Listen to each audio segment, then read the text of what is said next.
أعوذ بالله من الشيطان الرجيم. بسم الله الرحمن الرحيم.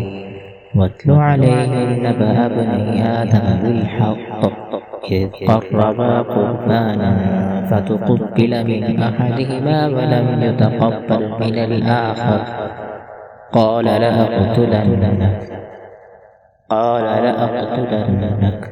قال إنما يتقبل الله من المتقين. لئن بسطت إلي يدك لتقتلني ما أنا بباسط يدي إليك لأقتلك إني أخاف الله رب العالمين.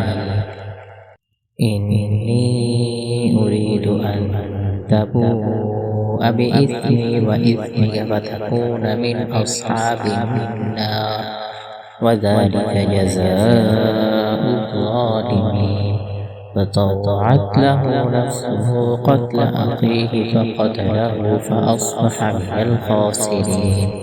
فبعث الله غرابا يبحث في الأرض ليريه كيف يواري سوءة أخيه قال يا ويلتى أعجزت أن أكون مثل هذا الغراب فأواري سوءة أخي فأصبح من النادمين.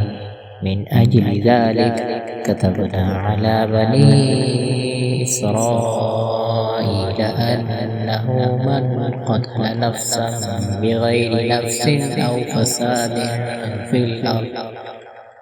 فساد في الأرض فكأنما قتل الناس جميعا ومن أحياها فكأنما أحيا الناس جميعا.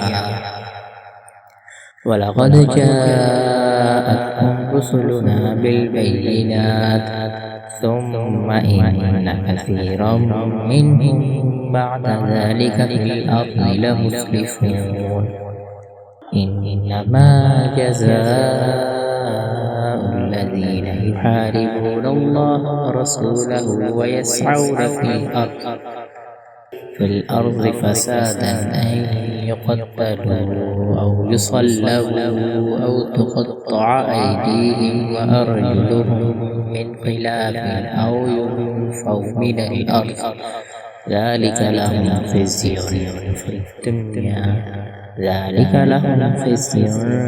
في الدنيا ولهم في الآخرة عذاب عظيم. إلا الذين تابوا من قبل أن تقدروا عليهم فاعلموا أن الله غفور رحيم.